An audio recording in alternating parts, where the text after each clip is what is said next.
Greetings my lovely friends. This time we are going to react to a video about Bondrewd from The Masked Man. Now, you might be asking why exactly am I doing a reaction to a video about Bondrewd? Well, it's quite simple. Bondrewd is such an amazing character, and I just can't help but love the evil scientists or mad scientists in media. So this one has a special place in my heart, and I have made a video going down the top 5 mad scientists, and guess who was number 1? Yeah, I think this is going to be interesting. Bondrewd is probably one of the worst people in fiction. Without further ado, let's just jump right into it, shall we? I want you to imagine for a moment that you were abducted as a child. You were thrown into a human-sized container and lowered with someone else in the container next to you. Once you both hit bottom, both containers are raised rapidly. You see the person next to you take on a different appearance, but you, on the other hand, decompose painfully. Okay, so spoilers for Made in Abyss. And by the way, this was a horrifying scene for the first time, but I have seen it so many times I'm a little desensitized. But it is a fascinating experiment, you know. How does one find a way to return from the depths of the abyss? You scream it hurts over and over as your flesh melts on your bones, and you become a puddle of skin and organs writhing in pain, but still alive. Now imagine if I told you that doesn't even come close to capturing the full image of the person responsible. I love the Bondrewd spirit by sprite. That's a really cool sprite, but I think it's more purple than blue. For this, there are a few candidates worthy of the title of most. Bondrewd was represented by a sprite. I am saying it right? It is sprite, but I think it is because our friend here, the masked man, uses pixel art, which is interesting. I really like pixel art as well. Let's see how this video turns out. Vile villain in anime and manga. Shout out to Mullet Man for giving the blessing for the video, but those candidates would be Shiro from Blade of the Immortal, Kakihara from Ichi the Killer, Seiko from Blood on the Tracks, and of course Griffith from Berserk. Really? These people are the... I mean, god damn YouTube. Like these characters? Candidates would be Shiro from Blade of the Immortal. I don't know what that is, so I can't give commentary on that. Kakihara from Ichi the Killer. I know Ichi the Killer, I only saw the movie. It is ridiculous, and it's also really hard to take seriously. And I mean, he likes to get punched as much as punching people. That's basically Ichi the Killer. This is not Ichi the Killer. Ichi the Killer is someone else. Killer, Seiko from Blood on the Track. Really, people are so... I mean, people praise this so much. I read through like 2 chapters and I got kind of bored, and I went on with my day, leaving the manga behind. And of course Griffith from Berserk. Okay, this is much more reasonable because Griffith, okay, I'm not going to talk about why Griffith is awesome, but let's stick to what we are supposed to do today. Oh, look at that one. It's like an elephant with 2 heads. And this one is like a, I don't know, something with 2 heads. I really like the monster designs from Berserk, even the horse one. I want to delve into this idea of vile, however, since it's an interesting thought on why we see characters like these as the most vile, instead of ones that from a number standpoint have done a lot more damage in their respective worlds. That's interesting. Frieza just genocides people entirely, doesn't he? Okay, fine. Let's see. Poochie from JoJo's Bizarre Adventures has a body count of, I think it's infinite bodies, because he increased the speed of the entire universe until everything just dies and becomes one with the, I don't know what his plan was, but his plan was weird and it didn't really make sense, but it was a fun part. Now back to this. For example, someone like Frieza from Dragon Ball or any other mass murdering maniac. Why do we see certain villains in a far more negative light than others, despite the damage they do being relatively less?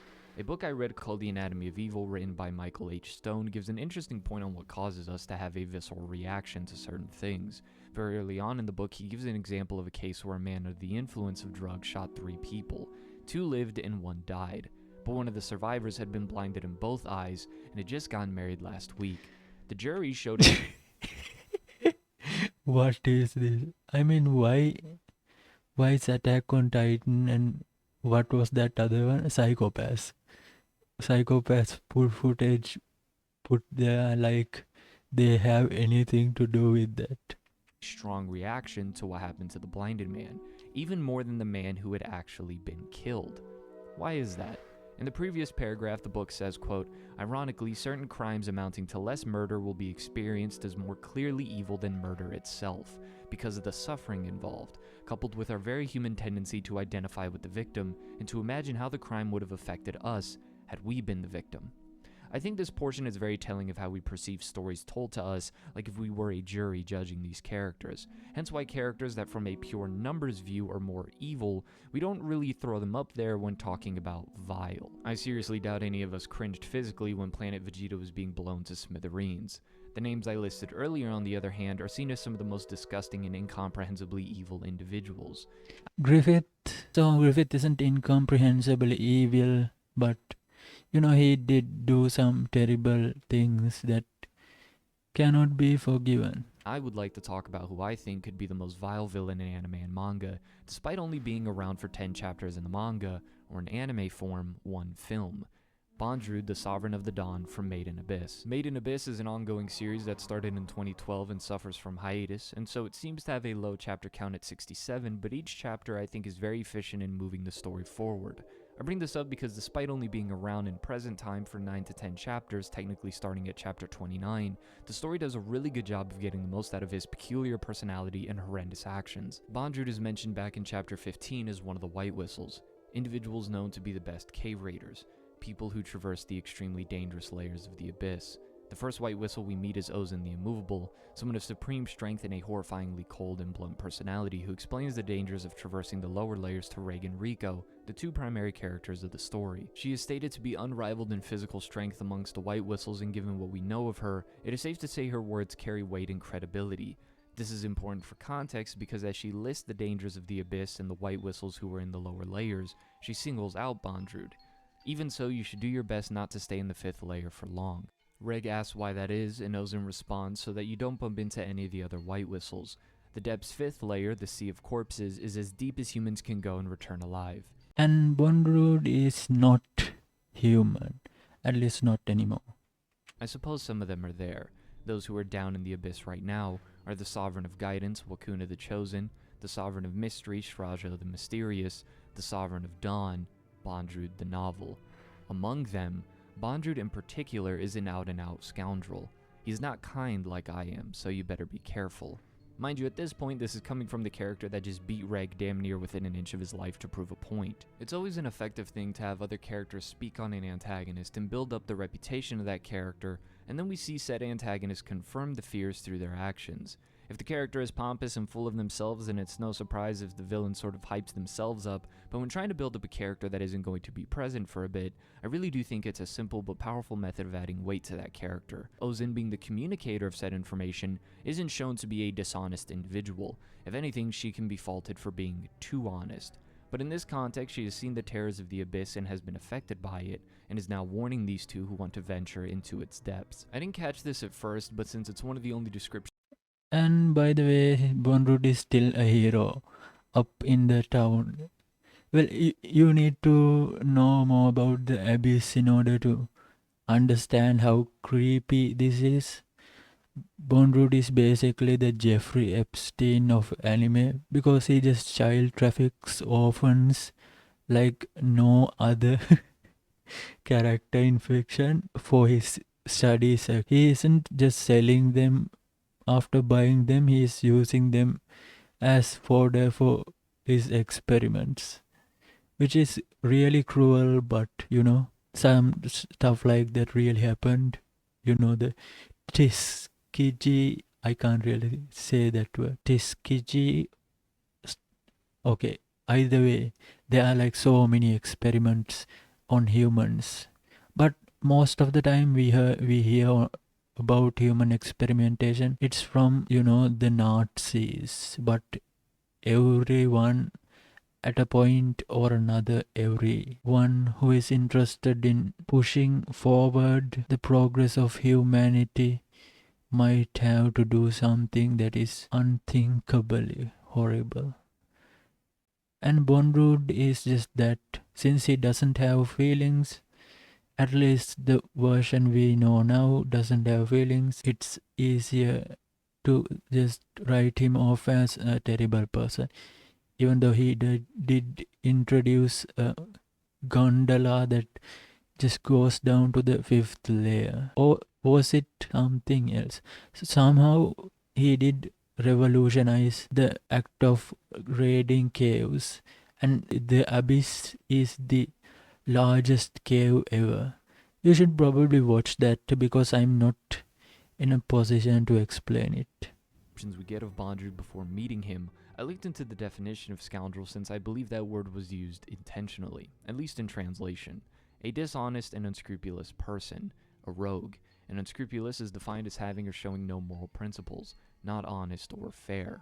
In retrospect, scoundrel is without a doubt the perfect word to describe Bondrewd, someone who you cannot let your guard down around. An untrustworthy individual who has no conscience, is unethical, immoral, or the more appropriate word would actually be amoral.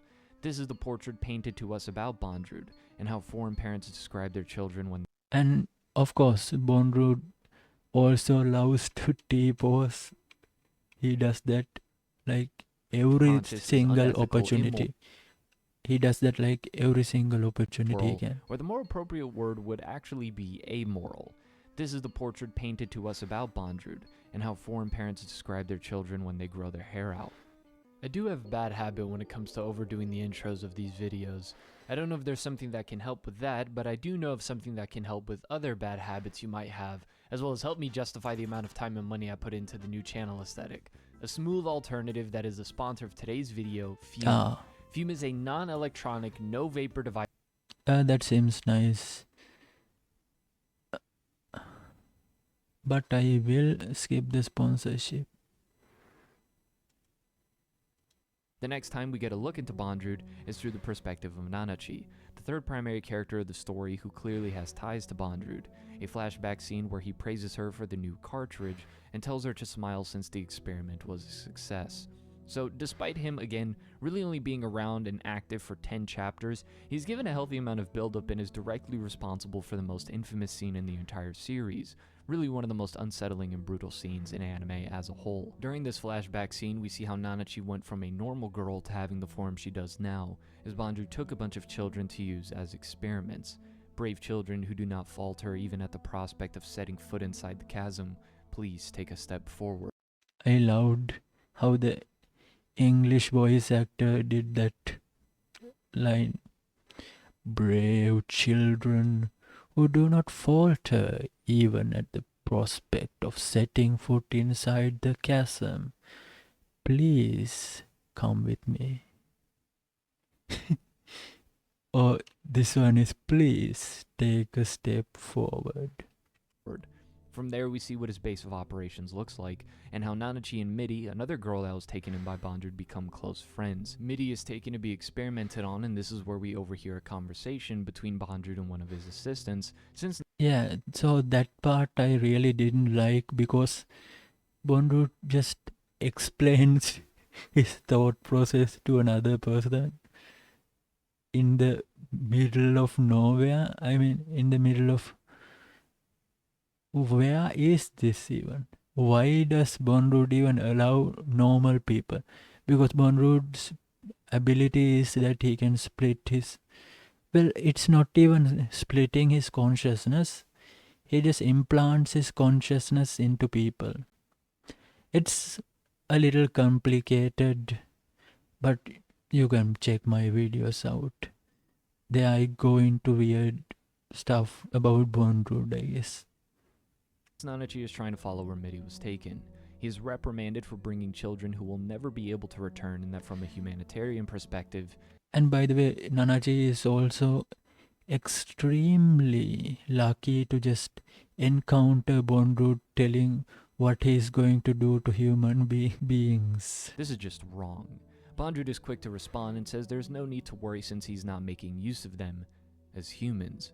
Nanachi is also captured and placed in a large container next to Midi, and that's when we get to see Bondrewd's motive. The 6 layers curse, death or loss of one's humanity. I'd sure like to do something about it. Those chambers you are in are capable of forcing the curse all to one side. Attempts that paired a person with something besides a fellow human didn't go well. However, Nanachi just happened to come join us. I regret having to use 2 adorable little beings such as yourselves, but as you 2 are such close friends, I'm sure this shall be a success. Midi says they were tricked, and Bondrewd tells them that thanks to all of them, the darkness shall be driven out of this chasm. They weren't tricked. And so he lowers both of them, and as the containers are then raised, Nanachi transforms, and Midi, well,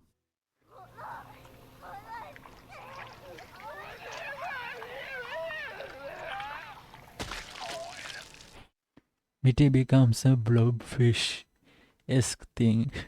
Made in Abyss is a series with some of the best world building ever mixed in with a disturbing presentation. It's like I would like to recommend this to the homies, but that ain't happening. And that ain't even getting into the stupid ass bonus pages the author puts in the manga, but that's nor here nor there. Midi isn't even given the liberty of death, but instead is near impossible to kill and is now forced to live and suffer as this thing, death. Yeah, so before we go on, I do know how weird the author is. And he is creepy, but the story is good. That's the only reason. I mean, I only watched the anime. I didn't really go into the manga. The only part I think I went into was the Ido Front saga, which is Bondrewd's story. So moving on.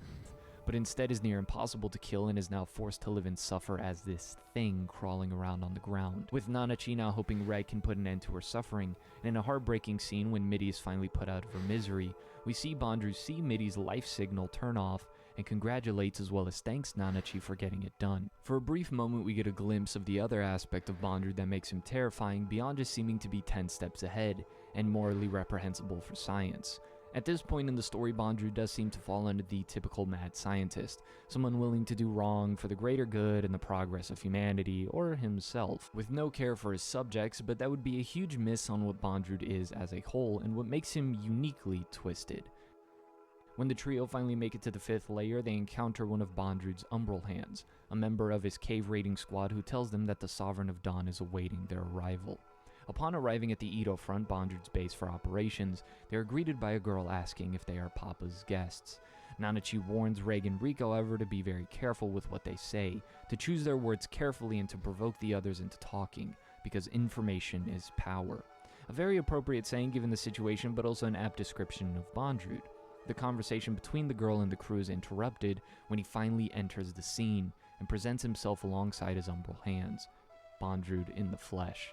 He once again congratulates Nanachi for putting Midi out of her misery, and when I first read this in the manga, I read it with a sarcastic tone, sort of instigating, but the film really adds clarity to Bondrewd's personality, especially his sincerity. Oddly enough, as shit will start hitting the fan a lot, Bondrewd doesn't show sadness, doesn't seem to show any anger or resentment. So here's the thing, I think there is a reason for that.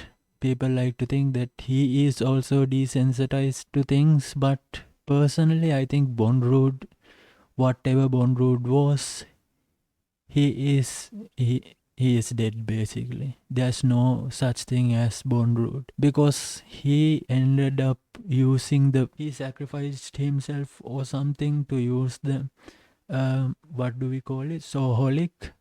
The Soholic is a device that allows whatever thing that uses it to implant consciousness and turn things into hive mind, and Bondrewd did that and he sacrificed himself, and because he sacrificed himself, that is why he gets this thing right here on his neck. It's a white whistle. So my point is that he was once a human, and if he saw what he has become, he would be terrified as well. Because this is not Bondrewd. This is that weird machine emulating what Bondrewd would be if he were alive. This thing is also controlling other members of the Umbra hand. Or even display the sadistic pleasure one would associate with this type of mad scientist character. But if not, his tone is constantly upbeat, joyful, caring, and at no point do we see him with a different tone behind closed doors to indicate that isn't how he genuinely is. Because up to this point, one could write off Bondrewd as the typical crazy science man again, one who belittles those who do not understand his research and a goal for the greater good, but we are soon to see that Bondrewd can't be as easily boxed in like that. A little bit of time passes and Reg and Nanachi are nowhere to be found, and Prushka saves Riko from climbing up the forbidden steps on her own. Riko asks Prushka what kind of person Bondrewd is in her eyes. Prushka responds with, "My papa's the best. He's always thinking of me." This is such a strange thing to hear given how the first scene we see Bondrewd in for an extended period of time is him showing no issue and sacrificing a little girl, but at the same time he is capable of raising a child who sees him as the best father she could have. But the next scene gives us a good look into Bondrewd and the way he sees things. We see that Nanachi is with Bondrewd and shows surprise at him having a daughter. He states their blood relationship is weak, but she is his daughter. When questioned about that, he elaborates further. Is what they call family restricted merely to those related by blood? I do not believe that to be so. Having souls that love each other is what makes people family. Blood just helps in that regard. Love. It's a matter of love, Nanachi. I absolutely love this monologue. I think this is the one I was talking about in my previous video. One about love. I'll get back to this. Nanachi agrees to help Bondrewd again as long as Reg and Riko aren't harmed, and Bondrewd apologizes saying it's too late. And then we see Reg being brutally experimented on, as his arm is severed before being stopped by Nanachi, Prushka, and Riko. The scene where Reg gets experimented on is pretty bad in the manga, but it's even worse in the movie, although maybe not as bad as hearing Reg's name being said in the sub version.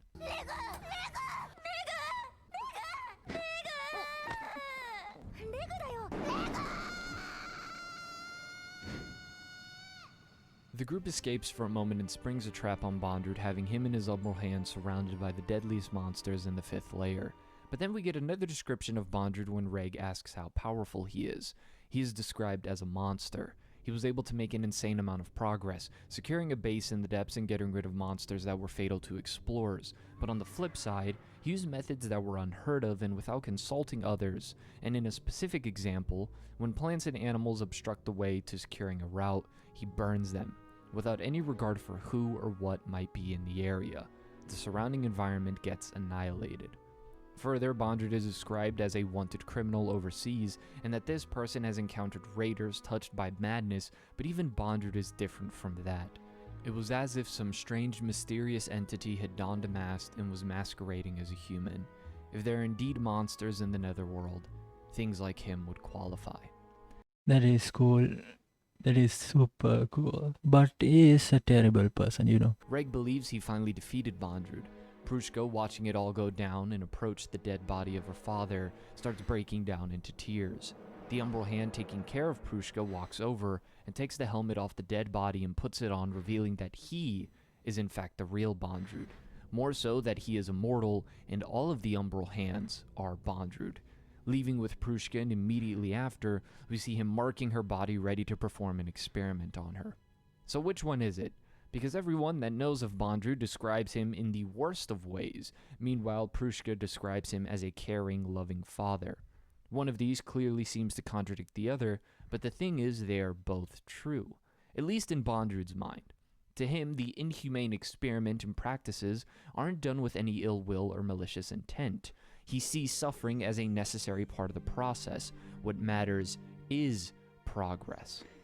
Yeah, that's why his theme is called the, what was that? The Rumble of the Scientific Triumph. His theme is awesome, by the way. Another thing, because I don't know what I was going to say, but for whatever.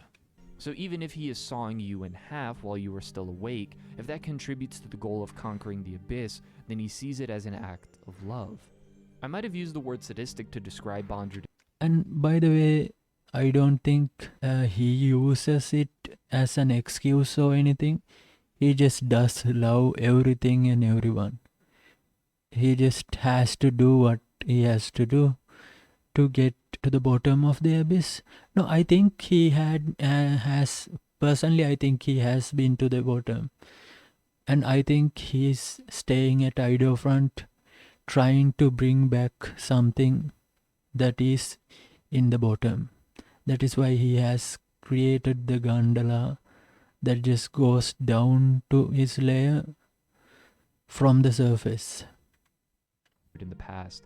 His actions can certainly be seen that way, but he does not derive pleasure from bringing others pain. He derives happiness from accomplishing the goal. Even if the progress isn't made by himself, he is glad. He sees it as a marvelous thing. Even if it's his own death that's being caused, he always remains with a constant politeness, and we never see otherwise. This isn't somebody who understands what they are doing wrong but allows the success to hush his guilt, because he has no guilt at all.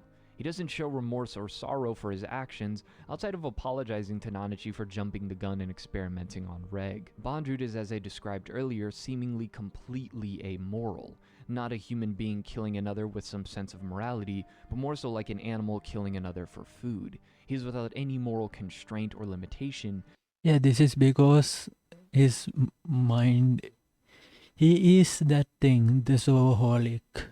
And the zooholic is basically it is a symbiotic organism that just helps people control other creatures, and the zooholic wasn't designed to control people, but animals use it to capture other animals and hunt them. And when he started using it, most of him and the machine zooholic became one entity until he is a parody of human beings, the ultimate human who is willing to do anything for the progress of science.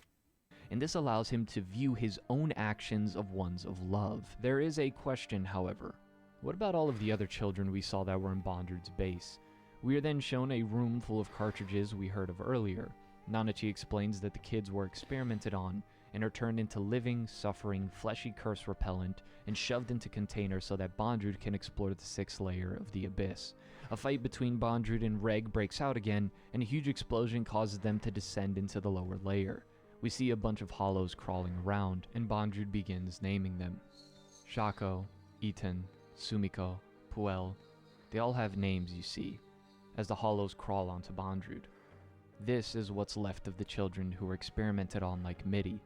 When one of the cartridges runs out and the fight continues, he says, My, Resima is finished. She was one of my kind-hearted masterpieces.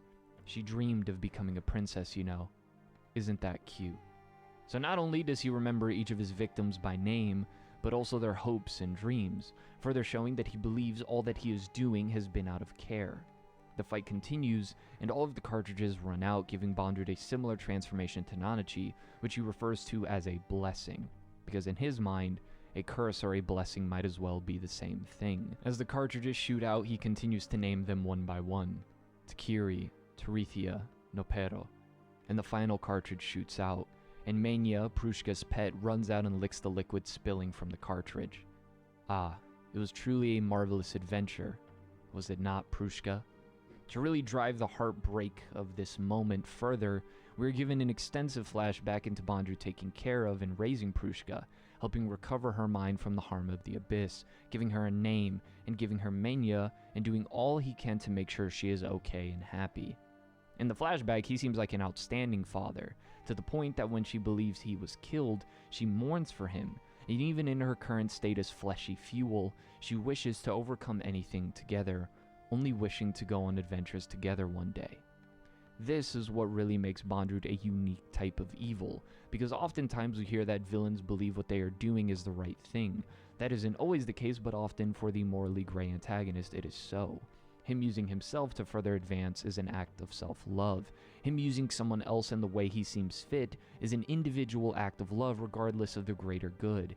He is the so-called sovereign of the dawn, and so he has control over everything in his sight, and so he has no need to be held down by morality.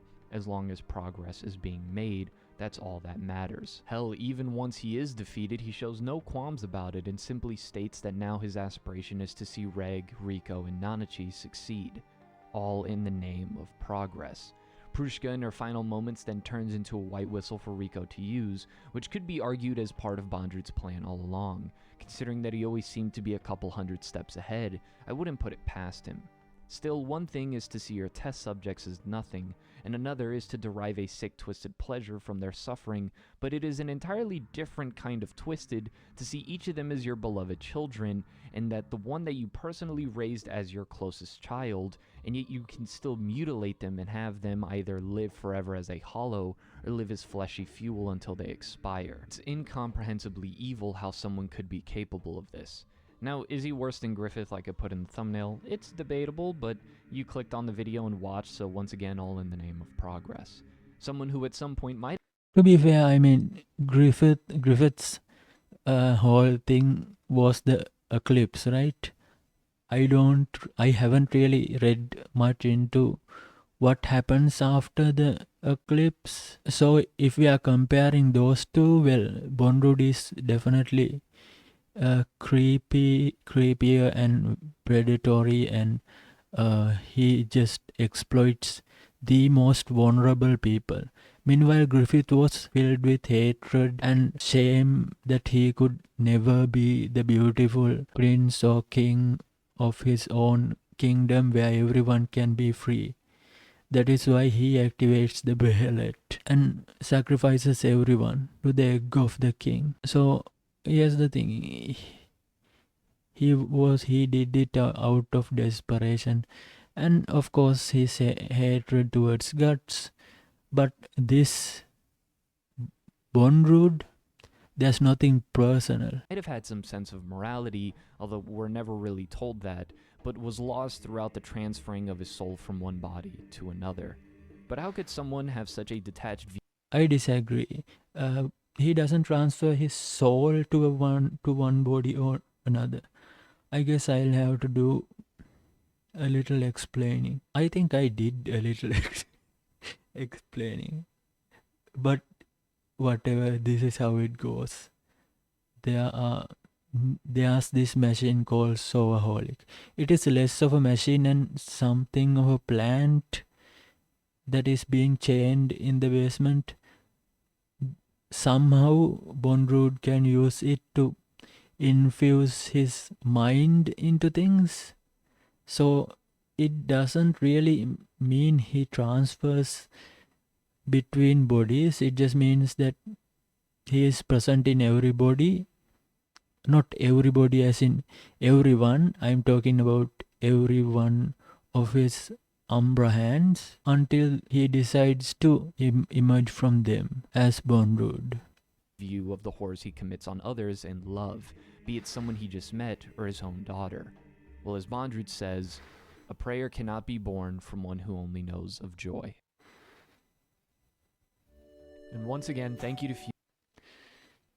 That quote, one cannot make a prayer. What was that? A prayer cannot be born from one who knows only of joy. This is exactly the same thing as what Don Quixote Doflamingo said, right? A child who knows only... No, how did it go? A child who knows only violence have different values from the one who doesn't, or something like that. Doflamingo has some really cool lines. Either way, that is it for now. I will be uploading the one about Black Paradoxical Night, a story by Junji Ito. I'm going to make a video about that.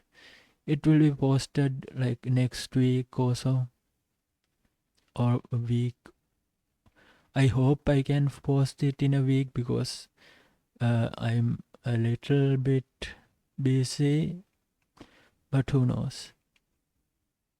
If I can, I will, definitely.